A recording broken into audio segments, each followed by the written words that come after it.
ngày xả môi nè bạn nhom ở quạt bạc luôn nhom từng giờ mong tha ấy thế cứ nhom ở quạt bạc từng đúng sao nhom sẵn đây nè môi tăng bị ơi mà nhom đã bây giờ lên ấy nó nhom đã quạt phơ nhom phỏng nè nhom ở nhom thật đây ao nhom ở thao nhom mấy nè ở ba nhom lịch tụi nè mình ở quạt thơ nhom nè ដៃគូរបស់គាត់អាយុ52ឆ្នាំដូចជាប្អូន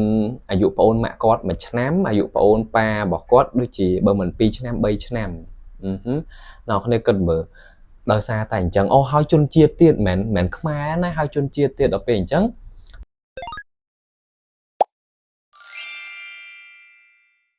ស្វាគមន៍ការត្រឡប់មកវិញរបស់ You Are Not Alone ឬក៏អ្នកមិនឯកាទេហើយនៅរៀងរាល់អេពីសូតតែម្ដងអ្នកនឹងបានជួបជាមួយនឹងខ្ញុំហៅហុងដែលនៅអេពីសូតថ្មីនេះផងដែរក៏មិនខុសពីអេពីសូតមុនដែរអ្នកគ្នា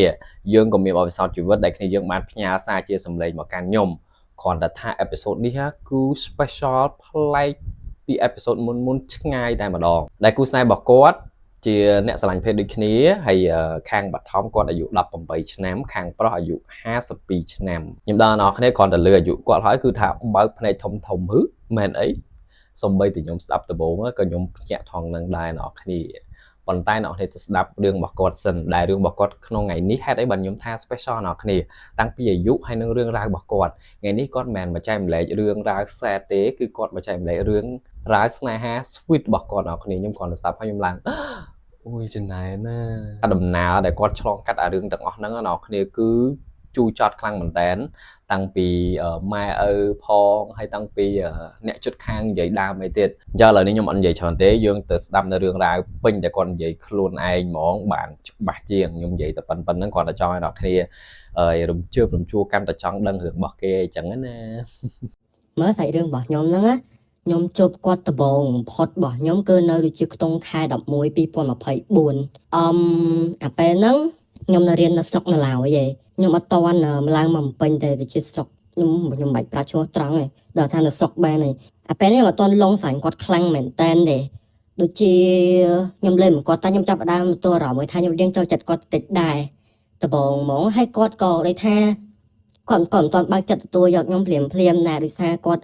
ធ្លាប់មានបទពិសោធន៍គេចាក់ចោលគាត់គេអីចេញពីគាត់អីចឹងទៅចឹងគាត់ចេះរៀងខ្លាចអីចឹងទៅហើយរហូតតតែខែ2ពេលហ្នឹងដូចជាថ្ងៃ15កុម្ភៈតែ4កុម្ភៈហ្នឹងគាត់បានមកសារគាត់រវល់ការងារចឹងទៅតថ្ងៃ15កុម្ភៈបានគាត់មកលេងខ្ញុំមកដល់ស្រុកយើហ្មង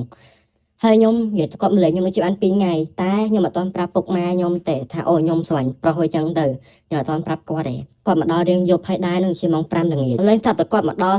ស្ពានអ្នកលឿនហ្នឹងនិយាយតែប៉ុណ្្នឹងមកឲ្យដល់ស្រុកណាបាត់ឃើញស្រាប់តែគាត់ថតមកឲ្យខ្ញុំស្ពានអ្នកលឿនឲ្យមើលហើយខ្ញុំថាឡើងខ្ញុំឡើងឆ្ងល់មកខ្ញុំថាខ្ញុំសួរថាប្រែងខ្ញុំមិនមែននិយាយលេងមិនមែនហើយគាត់ថាអត់ទេគាត់កំពុងទៅណាឡើយគាត់កំពុងអធិដ្ឋានរផ្ទះសំណាក់ឬក៏រកាហ្វេអញ្ចឹងណាអូខេហើយមកដល់ដូចជាខ្ទង់ម៉ោង5កន្លះគាត់មកដល់គាត់នៅកាហ្វេហើយក៏គាត់សួរខ្ញុំទៅគាត់សួរខ្ញុំថានៅផ្ទះអត់នៅណាអីចឹងណាឥឡូវគាត់មកដល់ហើយចង់មកលេងគាត់អត់ហើយខ្ញុំក៏ថាអូខេខ្ញុំអាចទៅលេងបានចាំខ្ញុំឲ្យមកភ័ក្រខ្ញុំពួកវាទៅផ្ទះវិញចាំខ្ញុំទៅលេងវិញខ្ញុំទៅនិយាយលេងមួយគាត់នៅកាហ្វេហ្នឹងណានិយាយតែមាននិយាយគាត់និយាយលេងសួរចេះចោមើលមុខឲ្យគាត់ថតរូបខ្ញុំទុកខ្ញុំថតរូបពីអ្នកគាត់ទុកអីចឹងណាហើយខ្ញុំក៏រៀងចូលចិត្តគាត់ដែរតែខ្ញុំអត់ទាន់អីទេថាចេះចោះឡើងចឹងខ្ញុំគាត់ទៅនិយាយមកគាត់ដឹងថាត្រឹមថាពេលហ្នឹងគឺខ្ញុំចាប់ផ្ដើមស្រឡាញ់គាត់ខ្លាំងយើហ្មងនិយាយទៅពេលដំបូងខ្ញុំអត់ទាន់ចង់អីទេដោយសារមនុស្សខ្ញុំស្រឡាញ់ខ្លួនឯងណាហើយខ្ញុំមិនដែរមានសង្សារគឺគាត់គឺជាសង្សារលើកទី1របស់ខ្ញុំហើយគាត់ជាមនុស្សល្អខ្លាំងដែរហើយខ្ញុំមកលេងគាត់លើកទី2នឹងថ្ងៃ16ហ្នឹងតែលើកទី2ហ្នឹងថាខ្ញុំហ៊ានចាប់ដៃគាត់អីចឹងណាដូចថាស្រឡាញ់ដែរមកឃើញលើកទី1អូអស្ចារ្យស្អាតដែរសំខាន់បរទេសតែមនុស្សខ្មែរយូរជា4 5ឆ្នាំដែរហើយខ្ញុំហ៊ានចាប់ដៃគាត់ទៅទួយអីចឹងណាហើយគេនិយាយទៀតទៅពីនេះពីនោះលាក់នឹងលាក់អីចឹងទៅខ្ញុំនឹងនិយាយស្អីខ្លះខ្ញុំភ្លេចអស់ហើយរហូតតម៉ោងដូចខ្ញុំទៅម៉ោង8រហូតតម៉ោង11កន្លះបានខ្ញុំចេញមកផ្ទះវិញសំខាន់ណាមួយហ្នឹងមួយថ្ងៃ16មេសាចូលឆ្នាំខ្មែរហើយខ្ញុំមកលេងគាត់ដល់ពេញហ្មងកុំអីខ្ញុំអត់មកពេញណាដោយសារពុកខ្ញុំគាត់ឡើងមកពេញវិញគាត់ជួបគ្រោះថ្នាក់ចរាចរណ៍បាក់ដងកបាត់ខ្ញុំឡើងមកពេញមើលពុកខ្ញុំបន្ទាប់មកទៀតក៏ខ្ញុំប្រាប់ម៉ែខ្ញុំថាអញ្ចឹងថាខ្ញុំទៅផ្ទះវិញហើយតែពេលហ្នឹងខ្ញុំក៏អត់ចំណូលខ្លួនឯងដែរសារខ្ញុំក៏ហក់ពុកម៉ែខ្ញុំហក់ថាទៅផ្ទះវិញតែការពិតគឺខ្ញុំអត់ទាន់ទៅផ្ទះហើយខ្ញុំនៅពេញសិនឡើយខ្ញុំមកជួប ប៉ែសង្សារខ្ញុំនេះហើយពេលមកជប់នោះគាត់មានធ្វើអីខ្ញុំដែរដោយសារខ្ញុំឆ្លាញ់ខ្លួនឯងណាខ្ញុំអត់ងាយប្រើខ្លួនប្រេះផ្ដាស់អីទេគឺខ្ញុំឲ្យគាត់ថាបទៅមុខខ្ញុំហើយនឹងកតិចតួចទេហើយដេកអោបខ្ញុំមានធ្វើអីទាំងអស់នឹងខ្ញុំអត់ងាយឲ្យណាគេប៉ះញ៉ៃទេគុំអីក៏ពួកគាត់ដឹងថាខ្ញុំទៅដល់ផ្ទះដែរអត់ដឹងថាខ្ញុំអត់នៅផ្ទះដែរតែដោយសារបងចដូនមួយខ្ញុំបារម្ភពីខ្ញុំអីចឹងណាព្រោះអីមកពេញវល់ល្ងាចគាត់បារម្ភពីខ្ញុំមកមើលផ្ទះខ្ញុំថាតើអត់ឃើញផ្ទះបើកភ្លើងអីទាំងអស់គាត់តែសួរមកខ្ញុំថាចេះអាពើចុះថាមកផ្ទះហើយចុះឡើយមកឃើញវានៅផ្ទះចឹងម៉ែខ្ញុំគាត់លើចឹងគាត់រៀងស្លុតដែរគាត់តែមកខ្ញុំបើហ្នឹងមកពេលហ្នឹងខ្ញុំអត់លើកទូរស័ព្ទម៉ែខ្ញុំទេអញ្ចឹងអូបងខ្ញុំមិត្តភក្តិខ្ញុំវាឆាតសួរទាំងអស់តែសួរខ្ញុំតបអត់ទេទាំងមិត្តភក្តិឲ្យខ្ញុំបារម្ភពីខ្ញុំមកដោយសារខ្ញុំមិត្តភក្តិចិត្តស្និទ្ធមួយគ្នាពីរនាក់ដែរក៏រៀនមួយគ្នាអញ្ចឹងស្នាក់មួយគ្នាអង្គុយតុកចប់គ្នាអញ្ចឹងទៅពួកវាឆាតមកតបព្រឹកឡើងពេលដែរមិត្តភក្តិខ្ញុំម្នាក់មិត្តចិត្តដិតមួយខ្ញុំហ្នឹងវាឆាតមកខ្ញុំម្ដងទៀតខ្ញុំថាអញមកលេងអាប៉ែនោះតែអញប្រាប់ឯងលើកមុន no friend ខ្ញុំប្រាប់វាអញ្ចឹងបានវាថាអូអញភ័យណាអញដឹងពុកម៉ែបងប្អូនភ័យដិតណាវានិយាយថាខ្ញុំចង់ខ្ញុំថាអត់អីទេអញដឹងអញខុសហើយក៏អូខេពេលតែពុកម៉ែខ្ញុំដឹងពេលដំបងហ្នឹងខ្ញុំមកដល់ផ្ទះវិញដូចគាត់និយាយថាចេះហើយមានស្លាញ់ប្រុសស្លាញ់អីទេ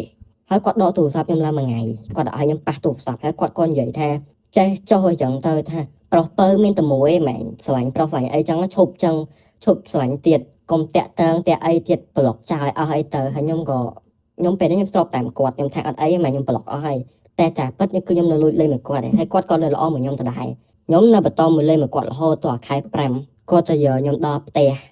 អង្សាខ្ញុំទៅយកខ្ញុំដល់ផ្ទះគាត់ជិះឡានមកយកពេលព្រឹកពេលបងចដមួយខ្ញុំឃើញគាត់គឺវាខ្លាចនឹងឯសាមនុស្សថាខ្ញុំមនុស្សគាត់មុខរៀងមើលដូចមនុស្ស serious មនុស្សគាត់អញ្ចឹងគាត់ចេះញ៉ៃញ៉ៃគាត់ចេះលេងតែជាមួយនេះគាត់ចិត្តដិតឯថាមិត្តភក្តិគាត់ពីរនាក់ចិត្តដិតហ្នឹងហើយនឹងខ្ញុំទេក្រៅពីហ្នឹងគឺគាត់អត់ទេគឺឃើញមកចង់ខ្លាចគឺមើលយកហ្មងតែបើថាមនុស្សគាត់ស្គាល់ចិត្តដិតដូចខ្ញុំសង្សារគាត់អីចឹងណាគាត់លេងគាត់អីលេងសើចធម្មតាទេសុបាយធម្មតាទេគឺបងច្រឡំមកខ្ញុំភ័យហ្មងគាត់វាឃើញអញ្ចឹងវាតែប្រាប់ឯថាឥឡូវមិញមានគេមកលេងខ្ញុំភ័យមិញមកតិចមកហើយទាំងតែខ្ញុំហើយគាត់ឃើញខ្ញុំឃើញសើចធម្មតាដល់ពេលនិយាយមីបងខ្ញុំអត់សូវសើចនិយាយថាមុខមើលហើយមកខ្ញុំមកពេលដែលគាត់មកដល់ក៏គាត់និយាយថាអូយមិនស្អីខ្លះទេខ្ញុំដឹងតែមួយយ៉ាងឯងពេលនេះខ្ញុំអត់ស្ដាប់ម៉ែខ្ញុំវិញម៉ែខ្ញុំគាត់តែមកបងខ្ញុំថាប្រាប់ប្អូនឯងផងប្អូនឯងចង់ទៅតាមគេចឹងណាហើយបងខ្ញុំគាត់ហាម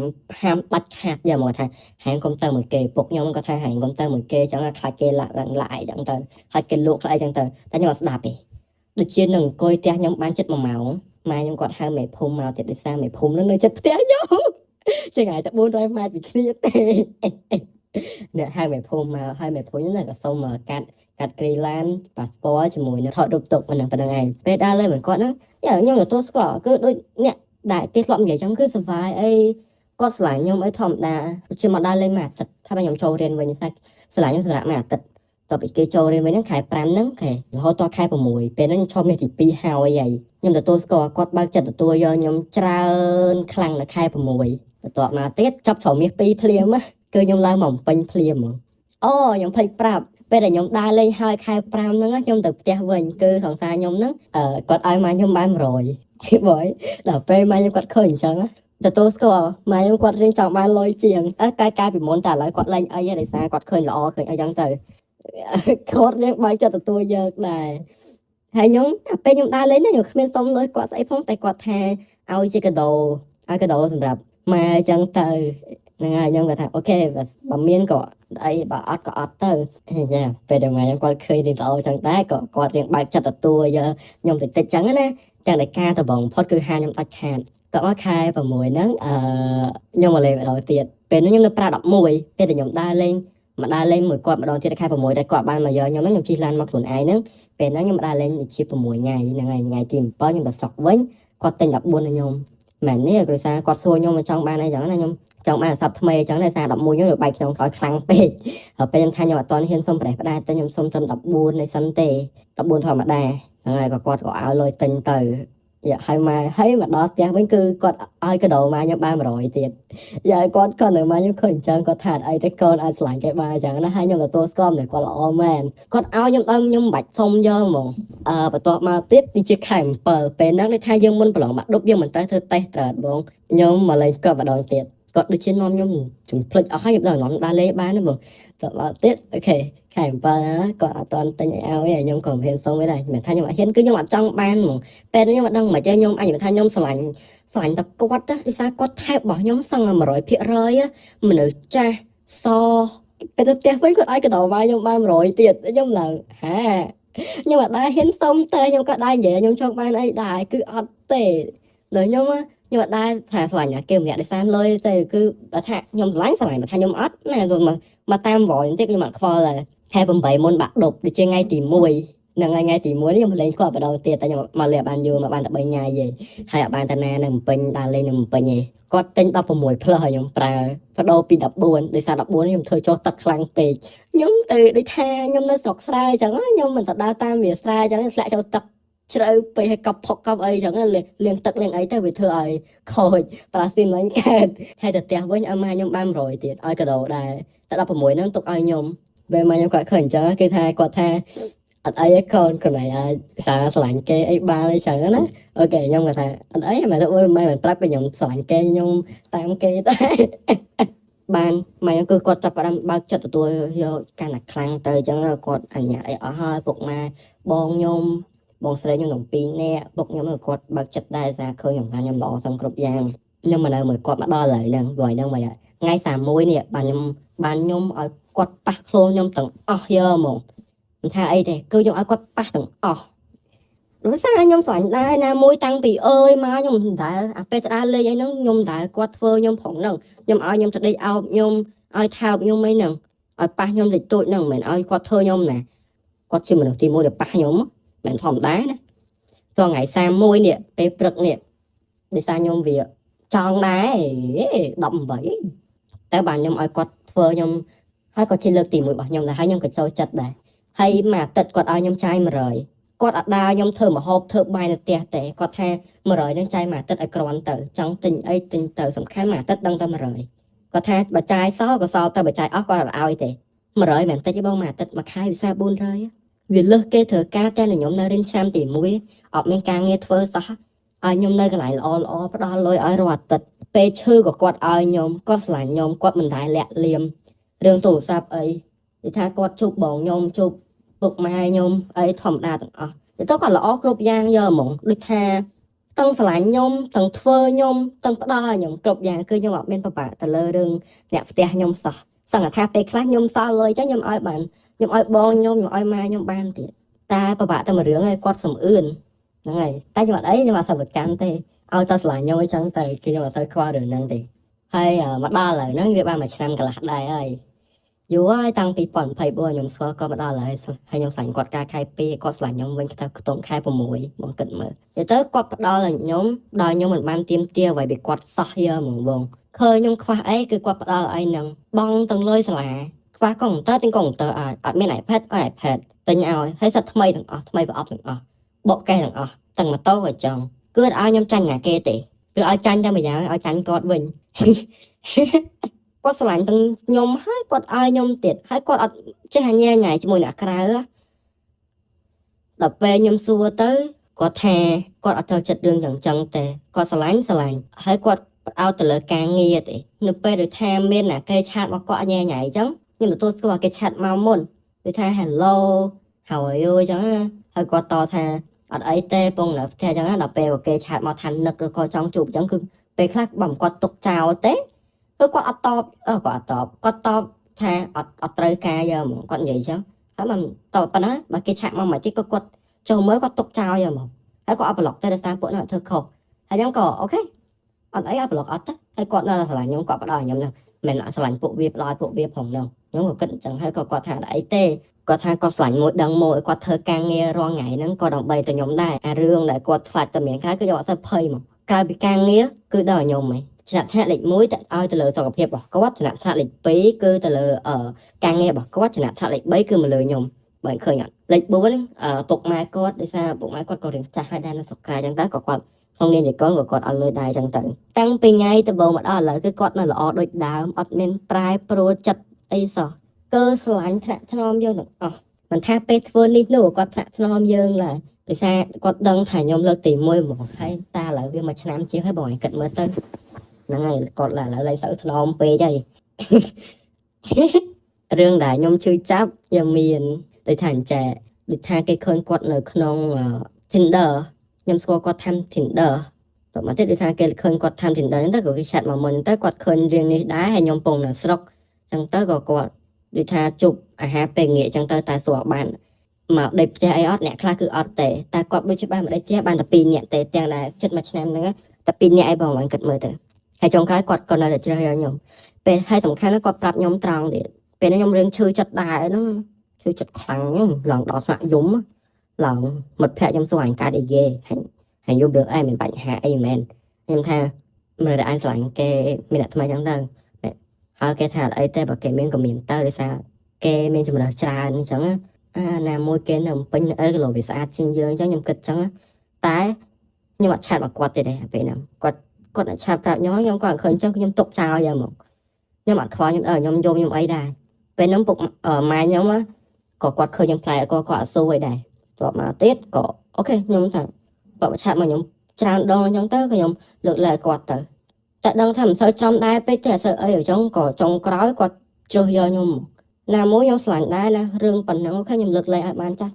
ហើយខ្ញុំក៏គាត់មិនទាន់និយាយថាគាត់ខ្លាចជាសង្សារនឹងពេញចិត្តដែរខ្ញុំក៏លើកលែងគាត់ទៅរហូតមកដល់ខ្ញុំជាប់បាក់ដប់ណាខ្ញុំមកនៅមួយគាត់ណា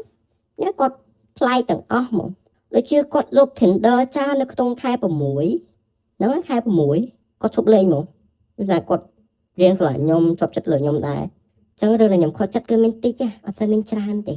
ដូចជាតែ2 3ដងឯងហើយណាមួយបងណាស្រាប់ឲ្យពួក Money Boy ពួកវាខ្វល់អីខ្វល់រឿងលុយមួយយ៉ាងហ្នឹងហើយខ្ញុំចូលចិត្តនិយាយផ្ញើសារមកគាត់ថាខ្ញុំស្រឡាញ់ខ្លាំងខ្ញុំចង់ជួបពួកខ្ញុំចង់ឃើញអញ្ចឹងទៅហើយ គាត់និយាយមកខ្ញុំគាត់ថាអញ្ចឹងអ្នកនោះគេលេងឆាតមកគាត់តែ2 ថ្ងៃអញ្ចឹង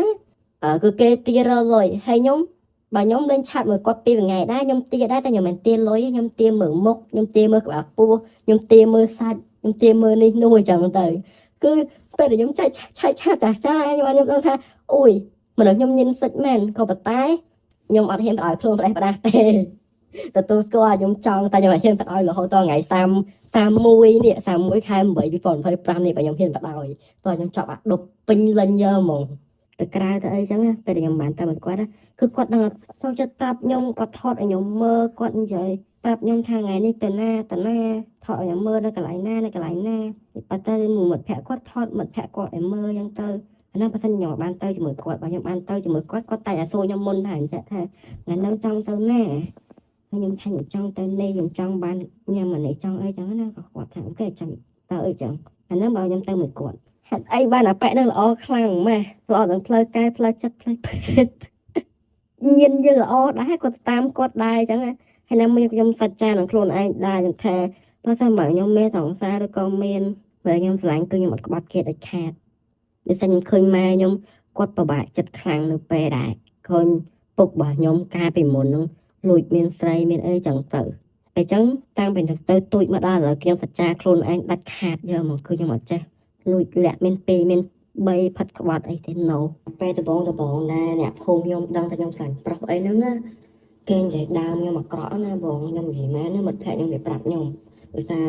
មិត្តភក្តិខ្ញុំនៅចិត្តអីចឹងសុទ្ធនិយាយថាចេះទៅរត់តាមគេបាត់ហើយលេងមកវិញលេងអីចឹងណាគេនិយាយចឹងណា តែម៉ែខ្ញុំក៏អត់ខ្វល់ទេគាត់ថាដល់ពេលខ្ញុំប្រាប់ម៉ែទៅគាត់ថាតែខ្វល់សម្ដីគេអីសំខាន់តែល្អអត់គាត់និយាយចឹងគេចុងក្រោយខ្ញុំចង់និយាយថាមិនថាតើតើមនុស្សប្រុសនិងស្រីស្រឡាញ់គ្នាបានមានសេចក្តីសុខពិតគឺអត់ទេមិនថាប្រុសស្រឡាញ់ប្រុសស្រីស្រឡាញ់ស្រី MLM WLW អីទេស្រីអីក៏ដោយបើសិនជាមនុស្សនឹងល្អពិតទោះបីមិនក៏នៅតែល្អដែរថាចាស់ក្មេងអីទាំងអស់គឺល្អដូចគ្នា តែបើសិនមកយើងរើសខុសអាហ្នឹងវាខុសហើយ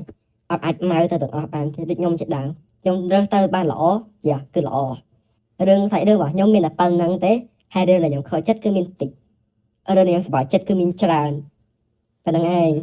ហើយរឿងខ្ញុំខូចចិត្តហ្នឹងមានតែស្អីគិតច្រើនខ្លួនឯងអតីតកាលរបស់គេហ្នឹងឯងឡប់តែខ្លួនឯងទេគេមានគិតដឹងអីទេយ៉ាអស់ហើយអរគុណច្រើនជម្រាបលាបង អូខេនេះគឺជារឿងរ៉ាវស្នេហារបស់គាត់អ្នកនេះស្ដាប់ហើយយល់យ៉ាងណាដែរគាត់មិនមកអួតទេណាអ្នកគ្នាបានជាគាត់មកចែកម្លែកនេះដោយសារតែប្រហែលអេពីសូតមុនយើងឃើញមានថាគូស្នេហ៍ដែលមានអាយុច្រើនជាងហើយគេបានផ្គត់ផ្គង់អីចឹងណាចុងក្រោយទៅក៏គេដោះដៃវាប្រៀបដូចបោកផែទំនុកចិត្តរបៀបថាពេលដែលបានខ្លួនប្រានហើយណាយហើយក៏ទៅបាត់ទៅរបៀបអញ្ចឹងហើយក៏មានជាការផ្គត់ផ្គង់ក្មេងៗជាច្រើនទៀតអីអញ្ចឹងទៅហើយដោយសារតែគាត់ចង់ឲ្យយើងដឹងថាតែពិតពេលដែលមានគេផ្គត់ផ្គង់យើងអញ្ចឹងវាមិនមែនសិតតែបោកប្រាស់ទេក៏មានអ្នកខ្លះគេស្រឡាញ់យើងពិតប្រាកដចេញពីចិត្តដែរអានេះគ្រាន់តែថាគាត់ចង់ឲ្យយើងឃើញពីមួយជ្រុងទៀតអញ្ចឹងណាមិនមែនមនុស្សទាំងអស់សុទ្ធតែមិនល្អឯអ្នកដែលស្រឡាញ់ភេទដូចគ្នាទាំងអស់សុទ្ធតែអាក្រក់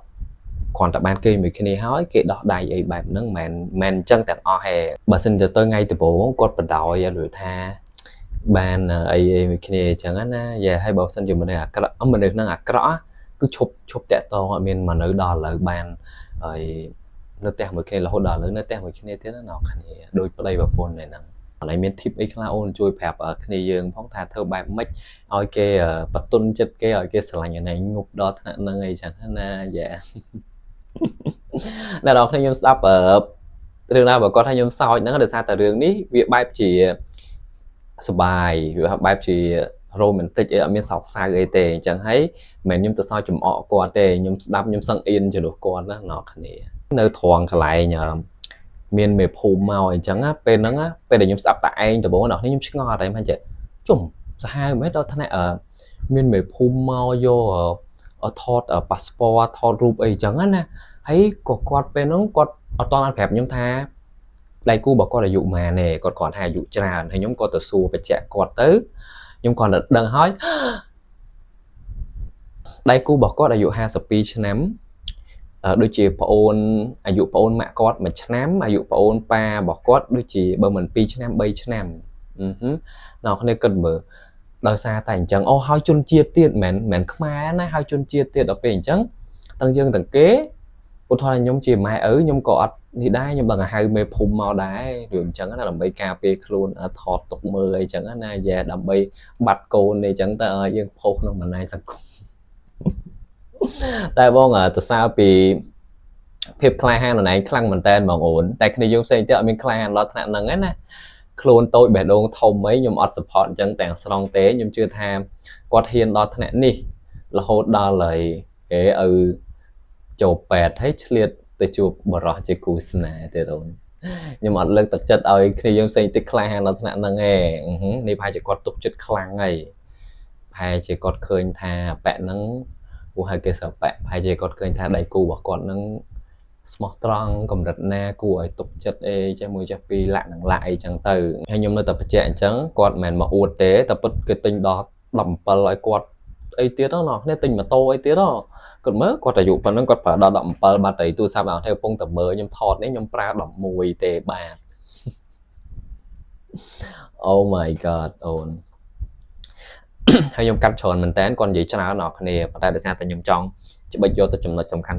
អ្វីខ្លះអ្នកគ្នាយល់ពីរឿងរ៉ាវរបស់គាត់អីចឹងណាហើយនៅត្រង់មួយទៀតគឺអ្នកចិត្តខាងនិយាយដើមអានេះជិះមិនផុតទេដោយសារអីទីមួយគេទៅដល់ផ្ទះ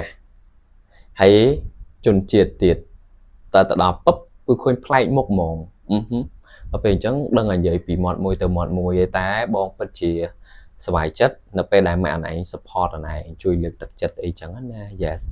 អ្នកណាមិនអីមិននិយាយមិនវាអត់សំខាន់ទេសំខាន់ក្រុមគ្រួសាររបស់យើងបើគាត់ទុកចិត្តយើងគាត់ផ្ដល់អាពាក្យលើកទឹកចិត្តមកកាន់យើងគឺយើងធូរស្រាលហ្មងហើយត្រង់ដែល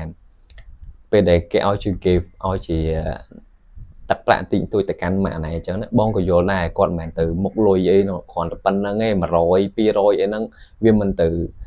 ចាំរស់មួយជីវិតអីទេប៉ុន្តែគាត់មើលឃើញថាអាហ្នឹងគឺជាទឹកចិត្តយល់ទេម៉ែឪមួយជ្រួនដែលគាត់ហាមឃាត់កូនមិនឲ្យតាក់ទងអ្នកនេះអ្នកនោះអីហ្នឹងគឺគាត់ខ្លាចថាតើគេមើលថែកូនអញនេះរស់អត់ព ពេលដែលនៅមួយគ្នាទៅស៊ីអីលិតអំបិលមែនបងទាស្ងោមែនគឺពួកគាត់ខ្លាចអានឹងបានគាត់បំបែកបំបាក់ឬក៏អត់ពេញចិត្តអីចឹងទៅប៉ុន្តែសម្រាប់អណែងគាត់មើលឃើញថាអូគេចាំកូនអញរស់ហើយទោះបីជាអាយុច្រើនក៏ដោយអីចឹងណាហើយក៏មើលឃើញថាអណែងដើរលេងមួយគេម៉ាសាអីចឹងទៅវាដូចថាមកវិញគឺមកទាំងមូលអត់មានដាច់ខូចខាតអីត្រង់ណាទេ yes ចឹងហើយអាចថាគាត់ទុកចិត្តហើយបងពិតជាសប្បាយចិត្តមែនតើដែលអណែងហើយធ្វើបានល្អមិនងាយឲ្យគេហើយនិយាយថាលឺលួសមកលើយើងអីចឹងណាអាយុគឺវាគ្រាន់តែជាតួលេខឯណោះគ្នាវាអត់សំខាន់ខាងប្រុសឬក៏ខាងស្រីនេះខ្ញុំនិយាយជារួមមិនមែនតែអ្នកដែលគាត់ស្រឡាញ់ភេទដូចគ្នាទេប្រុសនិងស្រីទូទៅអីក៏ដោយអាយុវាអត់សំខាន់ទេសំខាន់ការស្រឡាញ់គ្នានេះចេញពីចិត្តស្មោះត្រង់ជាមួយគ្នានឹងគ្នាអត់បើសិនជាអាយុស្គាល់គ្នាខុសទៅគ្នាតិចតួចតែមានការផិតក្បត់គ្នាក៏វាបានន័យអីវាអញ្ចឹងណាគ្រូអង់គ្លេសកាលខ្ញុំនៅក្មេងណោះគ្នាកាលហ្នឹងខ្ញុំចាំបានខ្ញុំរៀនថ្នាក់អនុវិទ្យាល័យហើយគាត់បរៀនអង់គ្លេសខ្ញុំសុកគាត់មានប្តីការទៅអាមេរិកបាត់ហើយកាលហ្នឹងគាត់អាយុ30ប្តីបើគាត់អាយុ60ចឹងរឿងបែបនេះវាមិនមែនថ្មីទេរឿងវាយូរមកហើយចឹងណាយ៉ាសំខាន់គេស្រឡាញ់គ្នាចិត្តនឹងចិត្តអីចឹងទៅហើយការនោះខ្ញុំស្ដាយគាត់ណាអ្នកគ្នាដោយសារតែគាត់គ្រូអង់គ្លេសនៅក្នុងភូមិហ្នឹងហើយខ្ញុំរៀនមួយគាត់ចូលខ្ញុំជួយចិត្តគាត់ណាហើយខ្ញុំរៀនឆាប់ចេះដល់ពេលគាត់ទៅបាត់ខ្ញុំលែងបានរៀនអង់គ្លេសបណ្ដោយដោយសារនៅផ្ទះយើងរវល់យើងត្រូវរៀននេះទៅជិះកង់ទៅឆ្ងាយអីអញ្ចឹងហើយដល់ពេលខ្ញុំគ្រាន់តែលឺរឿងរបស់គាត់អីចឹងខ្ញុំនឹកឃើញដល់អ្នកគ្រូខ្ញុំបណ្ដោយសម្រាប់បងអូនម្ចាស់សលេងមកអរគុណណែខ្លាំងមែនតើដែលចូលមកចែកម្លែកនៅក្នុងអេពីសូតនេះគឺថ្មីប្លែកធ្វើឲ្យគ្នាយើងបានឃើញពីមួយជ្រុងទៀតនៃអ្នកដែលគាត់មានស្នេហាស្រឡាញ់ភេទដូចគ្នាបានន័យថាការដែលស្រឡាញ់បែបហ្នឹងវាមិនមែនប៉ះតែមនុស្សអាក្រក់ទេវាមានអ្នកល្អដូចគ្នាគ្រាន់តែថាយើងវាសំណាងមិនល្អជួបមនុស្សអាក្រក់ចុះធ្វើមិនបានជួបមនុស្សល្អទៅដើម្បីបញ្ជៀសពីការជួបមនុស្សអាក្រក់ហ្នឹងទៅវាមានអ្នកគ្នាអានេះខ្ញុំនិយាយតាមខ្ញុំយល់ជាក់ស្ដែងណាអ្នកគ្នាត្រូវ set up standard របស់ខ្លួនឯងបានន័យថាប្រភេទដែលមនុស្សដែលអត់ស្រឡាញ់ហ្នឹងជាប្រភេទបែបណាសក់រួញសក់ត្រង់ខ្មៅសខ្ពស់ទាបមានសាច់ដុំស្គមធាត់អ្នកគ្នា set ខ្លួនឯងទៅអញ្ចឹងបើសិនជាអាប្រភេទហ្នឹងចូលមកมันត្រូវចិត្តយើងទេកុំយកព្រោះតែមានអារម្មណ៍ថាខ្លួនឯងឯកាកុំយកព្រោះតែឃើញគេ sweet ផុសលើមិនឯងសង្គមចង់មានដូចគេដែរកុំព្រោះតែគេចូលមកញ៉ែឃើញគេតំណងមួយនេះតំណងអញយកវាសិនពេលអានេះចេះតែឆិនឆៃយកតាមគេអីចឹងទៅវាបានតែមួយឆាវទេថ្ងៃណាមួយអ្នកនេះនឹងណាយអារម្មណ៍អស់អារម្មណ៍ដូចថាស្រឡាញ់អត់អស់ពីចិត្តអីចឹងណាហើយឧទាហរណ៍ថាម្នាក់នោះគេគិតអញ្ចឹងដូចយើងដែរគេគ្រាន់តែយកដែរថ្ងៃក្រោយក៏បែកគ្នាហើយយើងក៏សែតហើយដល់ពេលយើងធ្វើរឿងបែបហ្នឹងដដែលពីម្នាក់ទៅម្នាក់ម្ដាយគូទៅម្ដាយគូយើងប្រកាសជាមានអារម្មណ៍អូតូម៉ាទិកថាអូយលើលោកហ្នឹងគ្មានអាណាល្អហើយមនុស្សប្រុសស្រឡាញ់ភេទដូចគ្នាសិតតែអាក្រក់ទាំងអស់យើងនឹងមានអាផ្នត់គំនិតបែបហ្នឹងដល់ពេលយើង share វាទៅកាន់សង្គម post setter អីចឹងទៅអ្នកផ្សេងហ្នឹងគេប្រតិបត្តិដែលខ្ញុំនិយាយមិញហ្នឹងដែរដូចគ្នាបដៅចូលមកក៏អូខ្ញុំក៏ជួបអញ្ចឹងដែរអញ្ចឹងណាអានេះគ្រាន់តែជាមួយជ្រុងដែលខ្ញុំចង់ប្រាប់ដល់អ្នកទាំងអស់គ្នាទេហើយនេះជាមតិយោបល់របស់ខ្ញុំបើសិនជាគ្នាយើងផ្សេងទៀតយល់យ៉ាងណាកុំភ្លេច comment នៅខាងក្រោមនេះផងដើម្បីឲ្យអ្នកផ្សេងទៀតបានដឹងជាពិសេសក្មេងៗខ្ញុំចង់បញ្ជាក់រឿងទាំងអស់នេះទៅដល់ក្មេងហើយសម្រាប់គ្នាយើងដែលមានរឿងរ៉ាវផ្សេងទៀតចង់ចូលមកចែកម្លែកឃើញអ្នកនរគ្នាមិនមែនតែរឿង sad ទេរឿងសុបាយជីវប្រវត្តិស្នេហាអ្នកនរគ្នាអីក៏បានដែរអ្នកនរគ្នាយល់ថាប្រាប់មកវាជាបទពិសោធន៍មួយដ៏ល្អទៅកាន់អ្នកផ្សេងទៀតអ្នកនរគ្នាក៏អាចចែកម្លែកមកកាន់ខ្ញុំនឹងចែកម្លែកបន្តហើយអ្នកនរគ្នាក៏អាចផ្ញើរឿងរ៉ាវមកកាន់ខ្ញុំបានតាមរយៈ link Telegram ចាំខ្ញុំដាក់នៅក្នុង comment នេះដល់ពេលអ្នកនរគ្នាចូលមកសលេងគឺខ្ញុំកែឲ្យដូចសំឡេងដើមចូលអត់មានតែគេស្គាល់ទេមិនភ័យទេយ៉ាខ្ញុំពិតជាអរគុណអ្នកនរគ្នាខ្លាំងមែនតើដែលចំណាយពេលវេលាដ៏មានតម្លៃតាមដានតាំងពីដើមក្បាលវីដេអូរហូតដល់ចុងវីដេអូនេះជូនសុខភាពល្អសំណាងល្អលោកស្រុកស៊ីទទួលទានមានបានចាំជួបគ្នានៅអេពីសូតក្រោយៗទៀតបាយបាយ